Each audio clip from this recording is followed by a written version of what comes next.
here, and trust me, because I'm not lying to you. This stuff will be really beneficial for you. If you've watched the last section where we were talking about movement and knowing that G and C and D are common chords, but we don't know why, this is going to help you a lot. So the first thing we need to do here is we need to build the major scale on the guitar. Now, you might know how to play the major scale in a different shape than I'm going to show you, and there's nothing wrong with that. But again, please follow along with what it is I'm showing you, and you're going to see how this can be beneficial to visualize this on your fretboard as we get to the end of this. So what we're going to do is we're going to start off in the key of A again. We're just going to keep everything nice and consistent. So I'm going to go to A right here, and I'm going to play the notes A, B, and C sharp. Now, again, we'll get to Y in just a second here, but A, B, C sharp. And then on the next string, I'm going to play D, E, F sharp. So you're going to see I'm using 5, 7, and 9th frets, okay? And I'm using my first, my middle, and my pinky to play it. Now, if you don't like the way that feels and you'd rather use your third finger or something, this isn't a technique course. So you can do whatever it is you need to do. And you might be saying, hey, I play this differently. And again, that's okay. Just follow me for now so you can see what we're doing. So I've got A, B, C sharp, D, E, F sharp, and then I'm going to end with G sharp back to A. Now, if you listen to the sound of it, which is great for ear training, you're going to hear do, re, mi, fa, sol, la, ti, do.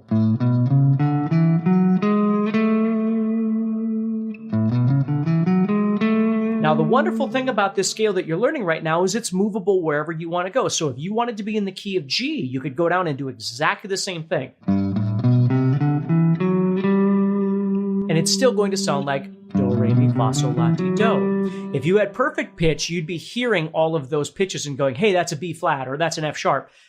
But with relative pitch, you're hearing do, re, mi, fa, sol, la, ti, do.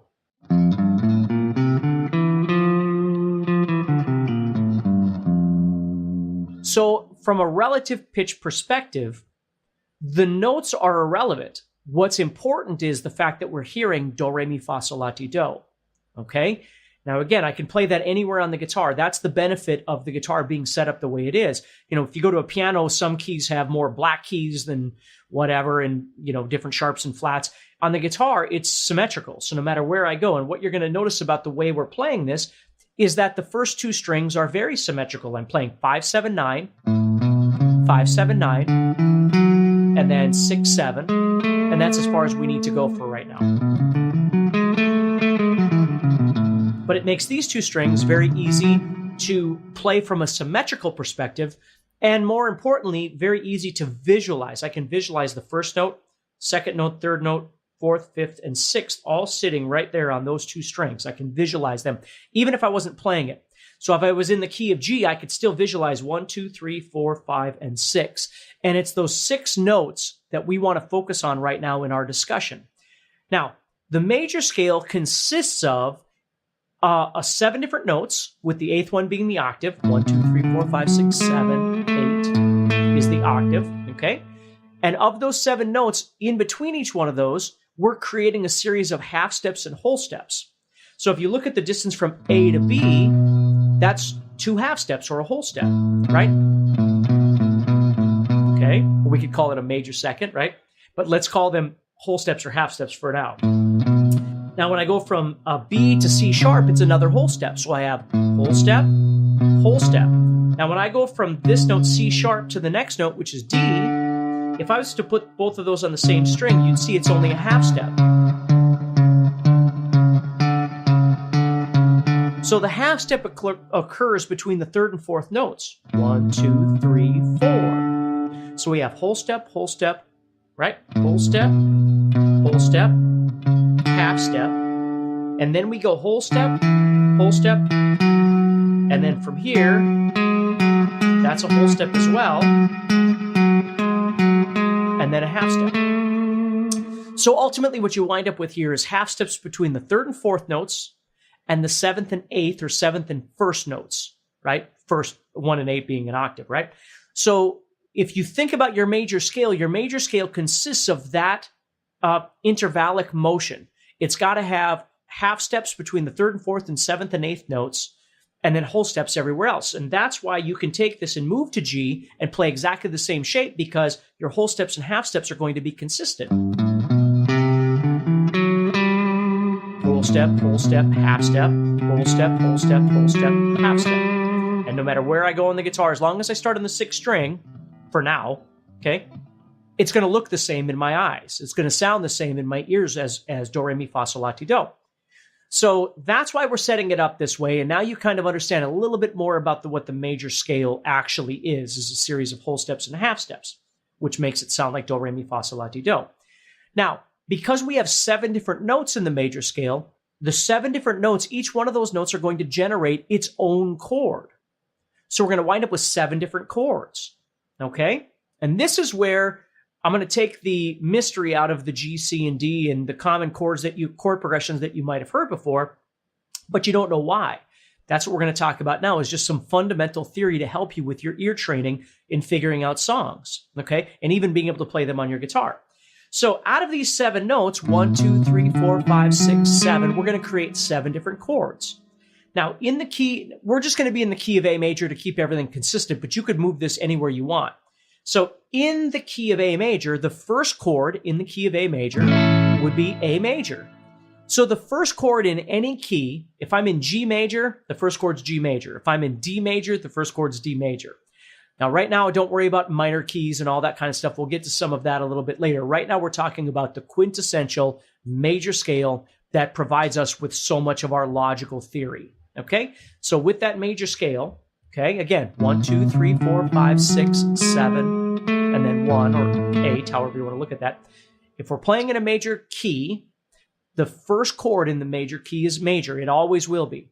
So if you're in G major, your first chord is major. If you're in D major, your first chord is major. If you're in F sharp major, your first chord is F sharp major. Okay, so we're going to plant that right on the first note, obviously. So there's A. We're going to put an A major bar chord right there. Now, if we go to the second note in the key of A is B. The second chord in any major key is minor. So the second chord is minor. So if we are in the key of A major, your first chord is A major. Your second chord is B minor. If we move this to any other key, the same thing's going to happen. Now, there's math behind this and logistics behind all this, and you can study all of that in music theory if you choose to, but you just need to trust me, okay? So if I'm in the key of G major, the first chord is major. The second chord is minor, and it is, okay? So let's go back to the key of A. First chord, major. Second chord, minor. Third chord exists on the note C sharp in the key of A, right? So the third chord in the major scale, in the key of A major, is minor. So 1 is major, 2 and 3 are minor, and they always are. If you're in a major key, the first chord is major, the second chord is minor, the third chord is minor. It just is. And again, the math checks out. We're just not going to deal with all that right now because we're trying to work on ear training, okay? But you can see how closely related all this stuff is. So A major, B minor, C sharp minor. Now, what's nice about visualizing this in this sort of horizontal perspective is I can see the first chord, the second chord, and the third chord on the guitar, and I can also visualize major, minor, and minor, okay? 1 is major, 2 is minor, 3 is minor. So let's go to the next string, which is where we get our 4, 5, and 6 notes, right? The fourth chord, 1, 2, 3, 4, in any major key is major. The fifth chord is also major. And the sixth chord is minor. Now let me make this nice and easy for you. When you're in a major key, do, re, mi, fa, sol, la, ti, do, okay? When you're in a major key, your first, fourth, and fifth chords are always major. 1, 4, and 5 are always major. 2, 3, and 6 are always minor. It's that easy. 1, 4, 5 is major. 2, 3, 6 is minor. And let's take a look at that in the key of A. 1, 4, and 5 are major. 2, there's 2 right there. 2, 3, and 6 are minor. So what's really great about learning it this way on your fretboard is you can visualize all 6 of those chords. 1 is major, 2 is minor, 3 is minor, 4 is major, 5 is major, and 6 is minor. And this is why musicians often talk about 1-4-5 chord progressions or 1-6-4-5, because we don't really care about the key. The key could be whatever key we want to put it in. Maybe we choose a particular key because of our singer.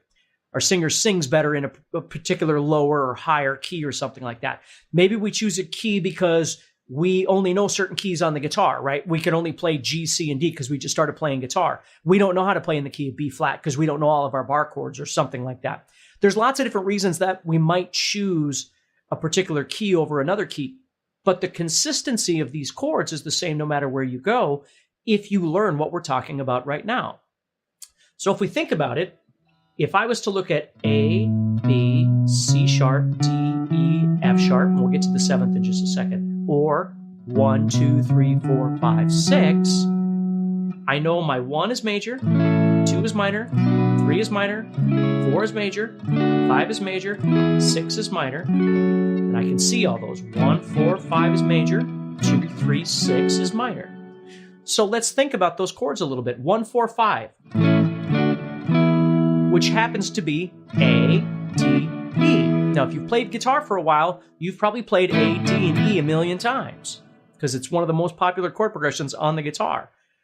A, D, E. If you didn't know before, now you know why those 3 chords are played together so often is because they are the 1, 4, and 5 from the major scale. Okay? So there's no coincidence. That's what it is. I asked you earlier about the G, and I said, what other chords tend to go with G? Now, again, if you didn't know this, even if you've learned songs, you'd go, oh, well, C and D go with G a lot. I see it all the time. Well, why is that? Let's look at G. 1, 2, 3, 4, 5, 6. 1, 4, 5. G, C, D. 1, 4, 5 is the G, C, D is the 1, 4, 5 of the key of G. A, D, E is the 1, 4, 5 of the key of A. It's the same chord progression. It's just in a different key. So in relative pitch, learning to think of common chord progressions, 1, 4, 5. I can listen to a song while I'm driving in my car and hear a 1, 4, 5. What I can't tell you is exactly what key it's in.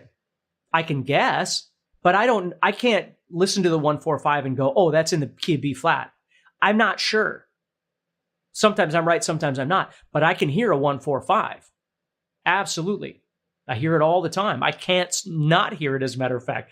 It's always there. It's actually kind of annoying sometimes. That's why when I go to bed, I can't listen to music because I sit there and listen to music and go, oh, that's okay, and that's going to what? And I sit there and I analyze music, so I can't listen to it when I go to bed. Okay, so 1, 4, 5. 2, 3, 6.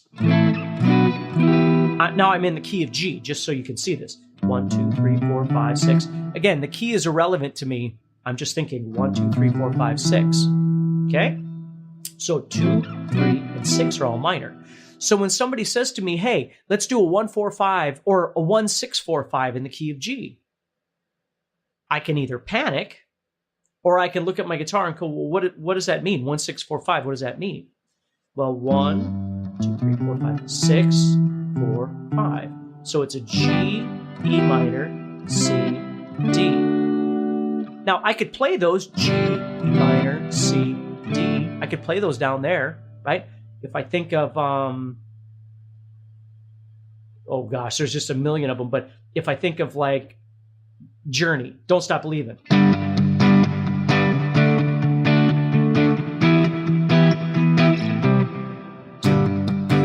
Just a small town girl, living in a bump, right? Or I think of Green Day, When I Come Around.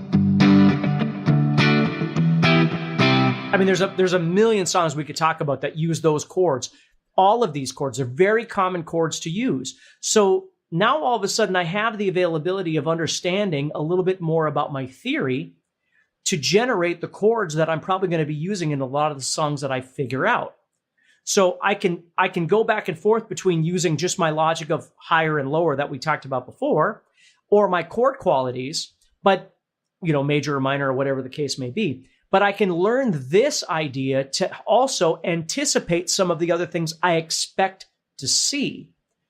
Okay. Now, again, we're not talking about Slayer here, right? If we're talking about Slayer, we're talking about Metallica. We're not talking about a major scale anyway. Okay. So we have to start somewhere, though. We have to make logic somehow to start developing our ear. When I was learning how to play Metallica, I mean, I still do, but when I was younger learning how to play it, I understood that it was not common. But whatever it was that it did, chances are all the music that sounded like it probably did a lot of the same things, right? So in that aspect, I used a lot of my visualization ear training to study those. Where if I'm listening to a song by, Tom Petty, I know I keep picking on Tom Petty, I don't know why, but if I was learning a song by Tom Petty, it's less about visualization. It's more about what I'm telling you right now. I could listen to the chords and go, oh, okay, that sounds like it's this, this, and this, or it sounds like it's 3 major chords. Well, if it's 3 major chords, it might be a 1 and a 4 and a 5. Okay? So it's just something to think about a little bit to help you a little bit more with figuring out your songs. So when I play Rock You Like a Hurricane and I go,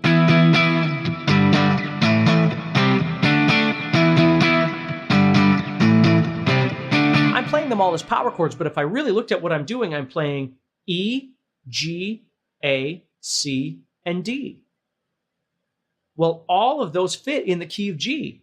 It's a 1, a 2, there is no 3, 4, 5, and 6. Now, Rock You Like a Hurricane might sound weird if I went and I made them into full-blown major and minor chords. It's going to sound a little strange because it's supposed to sound like power chords. But in my mind, it's nice to be able to visualize that because then I know what key I'm dealing with, what scale I'm dealing with. If I want to solo over the top, I can then say, hey, all these chords fit in the key of G major, so there's my scale, right? So there's a lot of really great stuff that can be learned and utilized from being able to visualize this major chord on your guitar, being able to see it sitting in front of you and understanding what chords are being generated. Now, let's go back to the key of A that we began in, and let's finish up this pesky 7th chord, because there are 7 notes, so there's 7 chords. The problem is the 7th chord of a major scale or major key, 1, 2, 3, 4, 5, 6, 7. Okay, now I'm going to take that note and I'm going to put it over here. Winds up being what we call a diminished chord. The 7th chord in a major key is a diminished chord. Now, in regular standard music, pop, rock, blues, whatever, we don't use the diminished chord, the 7th chord, very often at all. And oftentimes when we do use it, we're not using it in logical theory. We're just using it because it sounds cool. So I might go and just add it in between stuff because I think it sounds cool. Now, again, music doesn't have to follow the rules. And you learn about all this, again, studying music theory and just learning a lot of songs. Music can do whatever the heck it wants. But if that's all we knew about music, it could be massive chaos, right? If you're trying to write a melody or you're trying to solo over something, it's nice to know what world you're dealing with. What is the key that we're in at the current moment? What chords are being played? Because for me to create a melody, I need to know some of those things because I'm going to play off of those things the more I understand about my situation. But there's oftentimes that music just doesn't, there's certain things that happen in songs that don't make sense. And that's okay. If it sounds good, it's good, right? But from an ear training perspective, it's always nice to be able to start with some element of logic that makes sense to you, whether it's intervals, whether it's chord sounds, major, minor chord sounds, visualization of your fretboard up and down, right? Being able to find stuff like that. Understanding the scale that we're talking about right now and the chords that come from it to be able to use that information to figure out a song that you'd like to play, right? Because now you'd be able to go on the internet and type in 1-4-5 chords, or 1-4-5 chord songs, or 1-4-5-6 chord songs, or 1-2-5 songs, right? And you're going to find all kinds of different things that use those chord progressions. And they're going to be in various different keys, right? But you'd then be able to transpose them if you wanted to too. Let's say you find a song that you really like. It's a 1-6-4-5 chord progression, right? Don't Stop Believin' or whatever. And you're going to play that at a wedding. And the singer, you get it, because this has happened to me many, many times. The singer is somebody you don't know. It's the bridesmaid or something like that. So you meet her the day of the wedding, and you've got to perform this song. You're going to perform whatever the song is. You learned it in the key that it's supposed to be in because you're a guitar player, so that's what you did. And then she shows up and she doesn't sing it in that key. She got some karaoke track that she's singing along with, and it's in a completely different key than you. Well, you don't panic. You just go, okay, well, this is what I know, and let's figure out what key you're in. So I keep moving it up until I find the key that she is in, and we go and perform, and we're okay. That's a logical transposition situation that you might find yourself in. So anyway, explore this stuff a little bit and see what kind of stuff you can come up with and see how it might be able to benefit you.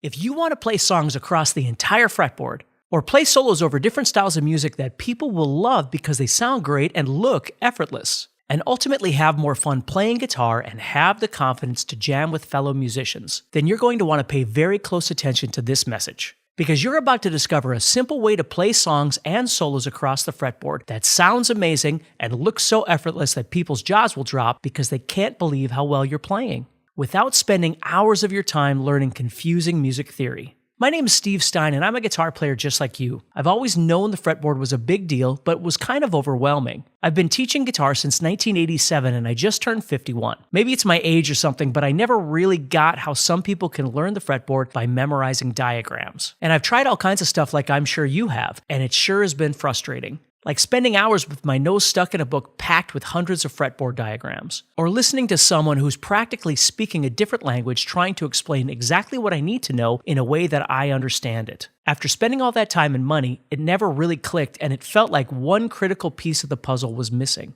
Plus, I've never felt comfortable trusting that I understand or know how to do something without applying it in the real world. I thought there surely must be something easy that helps you to play songs and solos without having to worry about learning every chord and scale. That's when I dug through all my notes and discovered a shocking fact. You don't need to know every chord or how to play all the modes to play the most popular rock, pop, country, metal, or blues songs. You don't need to know how to thread all the scales together to play solos. I realized that you just really need to know triads. A triad is 3 notes that make up prime chords like major, minor, and diminished. When you can see those 3 types of triads on your fretboard, you'll play songs faster than ever before. And you can easily combine them to create solos. Triads are kind of like landmarks on a map. I use them to get from point A to point B on the fretboard, and I know when I play them, they'll sound great because they're part of the chord and work in any key. When I learned triads, my guitar playing improved tremendously because I always knew where to go. I never got lost and wasn't playing the same old scales over and over again. After a while, I started sharing this with some of my private students. They started getting results too. So I decided to record my exact method and show how anyone can use triads to play songs and solos across the fretboard that sound amazing and feel effortless. And that's how my new course, Fretboard Framework, was created. Here's what you're going to discover. Simple triad patterns that spread out over the entire fretboard so you'll know exactly where to put your fingers. Lots of guitar players seem like they're spending hours practicing boring drills and memorizing every single scale pattern. The good news is you don't have to do that because there are only 3 types of triads you ever have to learn to play the majority of popular songs and play awesome solos too. This 2-hour course is completely online and broken down into short, easy-to-digest videos where I show you exactly how to use triads to play songs and solos across the fretboard. The first few videos explain exactly what a triad is and demonstrate how the 3 main types of triads, major, minor, and diminished, allow you to play creative harmonies and melodies. They're also powerful for playing songs because you'll learn new voicings so you won't be stuck playing big, blocky chords and your guitar playing will sound more interesting. You can even use triad arpeggios in your solos to create melodic lines that don't sound like you're just playing a boring scale. I show you where the triads are across the fretboard so you'll know exactly where to put your fingers. In the last half of the course, I show you how to unlock the fretboard with the cage system and how to apply everything you learned to play over some jam tracks. This will allow you to really wire triads into your guitar playing and help you see the fretboard in a whole new way. You get lifetime access to my Fretboard Framework course so you can go at your own pace, watch the videos again and again until you're ready for more. The videos are short and easy to understand so you never get bogged down with a bunch of useless information that won't improve your guitar playing. Similar good courses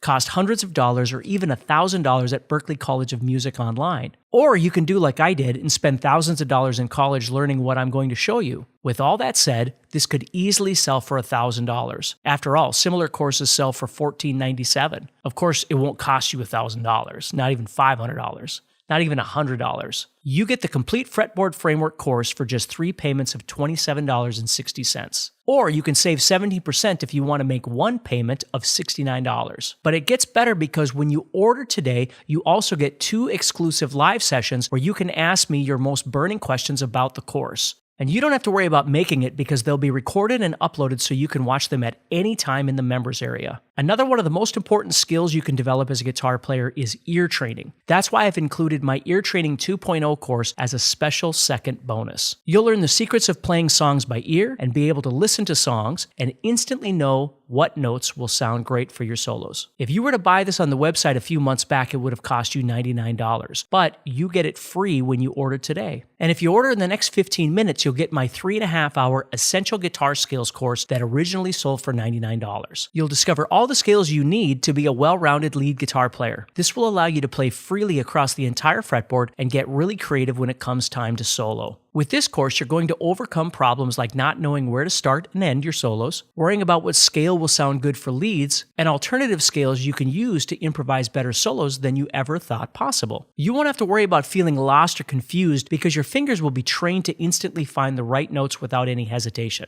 So, to recap, you get my new Fretboard Framework course and all the great bonuses I just mentioned for just 3 payments of $27.60 or one payment of $69. And you're protected by our 30-day guarantee. Truly put it to the test for a full 30 days and see if it's right for you. If you don't think it's a good fit, no big deal. Just contact our friendly support team and they'll issue you a full refund or exchange. No questions asked, no receipt required. However, I can only offer this price and bonuses for a short time. After that, the price increases to $199 and the bonuses will not be included. So click the button below and get started today. As soon as you place your order, you'll get a receipt in your email with instructions on how to access the course. You'll also get a spot in the 2 live sessions and immediate access to the Ear Training 2.0 and Essential Guitar Skills bonus courses. If you want a simple way to play songs and solos across the fretboard that sounds amazing and looks so effortless that people can't believe how well you're playing without spending hours of your time learning confusing fretboard diagrams, then you're absolutely going to love Fretboard Framework. And it's simple to get started. You log into the course and watch the first short video, and as you build your skills, you move to the next video, always at your own pace. You can watch and repeat lessons as many times as you need. Remember, this could easily sell for $1,000, but you can have it today for 3 payments of $27.60 or one payment of $69. And when you order, you'll also get the 2 live sessions and immediate access to my Ear Training 2.0 and Essential Guitar Scales courses. You'll learn the secrets of playing songs by ear and all the scales you need to improvise solos over any song. The bonuses alone have a $438 value, and you get our 30-day guarantee. But remember, I can only offer this price and bonuses for a short time. After that, the price increases to $199 and the bonuses won't be included. So click the button below